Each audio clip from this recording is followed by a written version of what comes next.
Opa, salve, beleza? E aí, tá tudo certo, pessoal? Bom, vamos chegando na área nesse vídeo para falar de Internacional. A vitória, excelente vitória em São Paulo. A primeira do Inter na Arena Corinthians. Um susto no final, mas prevaleceu a superioridade. Eu lembro que o nosso conteúdo ele tem o apoio da KTO, pra ti que é bom de palpite, chega lá, usa o cupom Daniel, KTO, 20% de bônus no valor do teu primeiro depósito. Gente, vamos nessa então para falar sobre a vitória do Internacional. E eu quero recapitular algo que eu disse aqui no canal e que eu disse ao longo, das minhas participações nesta temporada na Rádio Bandeirantes. E até fiz um vídeo falando sobre isso, passando um pouco de tranquilidade para um cenário que era catastrófico e não sei por qual motivo tentou se criar, de que o Internacional era realmente forte candidato ao rebaixamento. Eu em nenhum momento considerei o Inter candidato ao rebaixamento e mesmo que a pontuação ela fosse baixa, eu dizia que a briga do Internacional não era ali na zona de baixo da tabela do Campeonato Brasileiro por algo muito simples. Eu tenho falado que o clube grande, quando ele é rebaixado, ele segue uma cartilha. E essa cartilha tem uma série de fatores que acabam desembocando dentro de campo.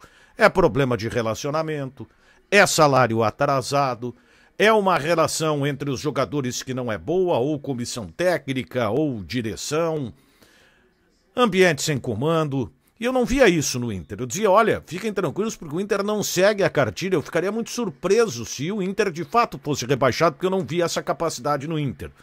A campanha no Brasileiro, ela é, de certa forma, até decepcionante, pelo que o Inter sinalizou na Libertadores da América. Em alguns jogos que o Internacional deixou de ganhar, do meio para o final, por estar envolvido na Libertadores, mais outros que já não tinha mais a Libertadores da América, como, por exemplo, Coritiba e América Mineiro, mas o Internacional conseguiu apresentar mais uma vez um bom futebol. Ele melhorou a sua colocação na tabela do Campeonato Brasileiro, mas eu ainda insisto que é uma decepção por tudo que se viu na Libertadores da América. Mas o Internacional foi melhor que o Corinthians, fez um jogo de muita qualidade no primeiro tempo. O Internacional, para que você tenha uma ideia, ele teve mais posse de bola no jogo. Esse foi um ponto que me chamou a atenção. Até para dar uma conferida aqui, porque eu acho que é importante a gente trazer esses números. O Internacional teve 51% de posse de bola contra 49% do Corinthians. Foram 11 finalizações do Inter, 9 do Corinthians. Até poderia ser aí, de repente, algo de um certo equilíbrio, mas não, o Inter foi melhor, foi bem melhor que o Corinthians no jogo. No primeiro tempo, o Internacional jogando mais à frente, com as suas linhas avançadas. No segundo tempo, o Internacional marcando mais, mas teve valores individuais que realmente tiveram uma atuação destacadíssima. E aí a gente tem que falar sobre o meio-campo, O Inter que teve a baixa do Johnny, que é talvez o jogador que mais cresceu nas mãos do técnico Eduardo Cudê, e o Johnny ficando de fora. Bruno Henrique entrou no time, fazendo aquele papel ali com Arangues na saída de bola no meio de campo.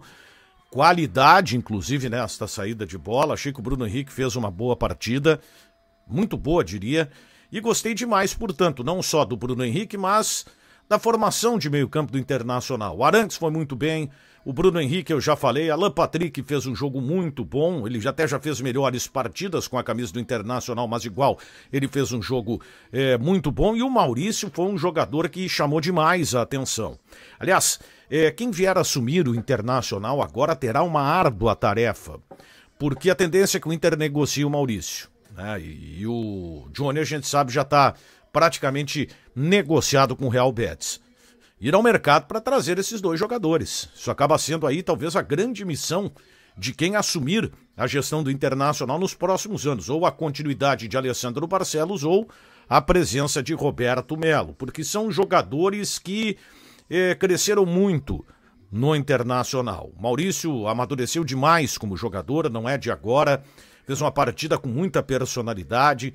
Algumas coisas, claro, você tem que trabalhar para corrigir, e aí, olha, por incrível que pareça, é referente ao Ener Valencia, O Ener Valencia agora, às vezes ele perde gols, e às vezes ele se posiciona mal, né? O Inter acabou fazendo um belo gol, diga-se de passagem, aquele terceiro seria o terceiro gol do Inter, né?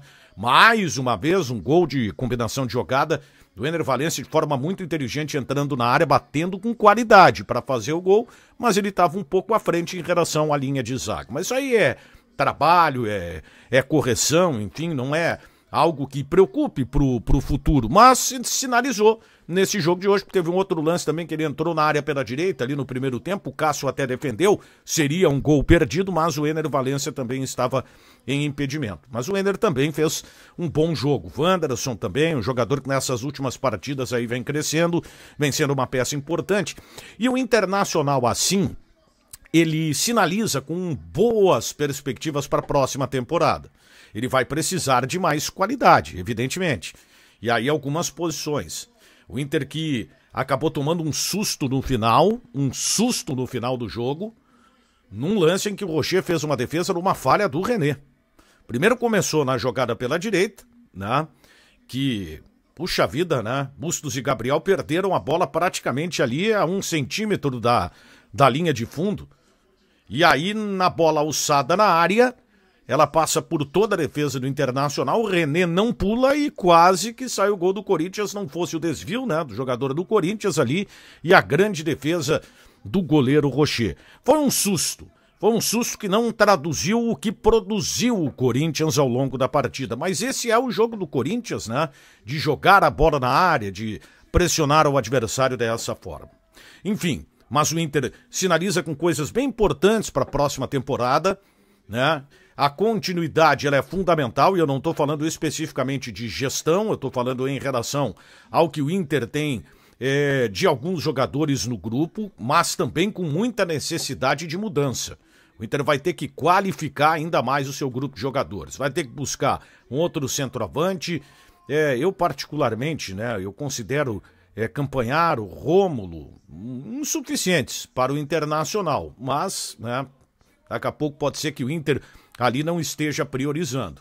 E o cara que vai ser o reserva do Alan Patrick, além, é claro, de a saída do Johnny e uma provável venda do Maurício, obrigar o Internacional também a ir ao mercado. Agora com uma situação financeira diferente, bem diferente da do começo do ano, por exemplo, que levou o Internacional, inclusive, a cometer alguns equívocos, né? Tanto que o Inter teve que se submeter a realidades de negociação para que os jogadores chegassem apenas na metade do ano, mas é uma situação bem diferente que a gente vê do Internacional agora. O Inter começa uma nova temporada com perspectiva, com uma base, que era algo que até então não acontecia. O Inter constantemente vinha de recomeços.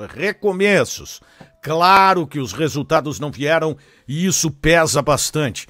Mas é importante que mesmo com uma temporada em que o Inter não tenha vencido absolutamente nada, entenda-se que é uma temporada para continuar e não ter um fim e se partir do zero para 2024. Quero saber a tua opinião.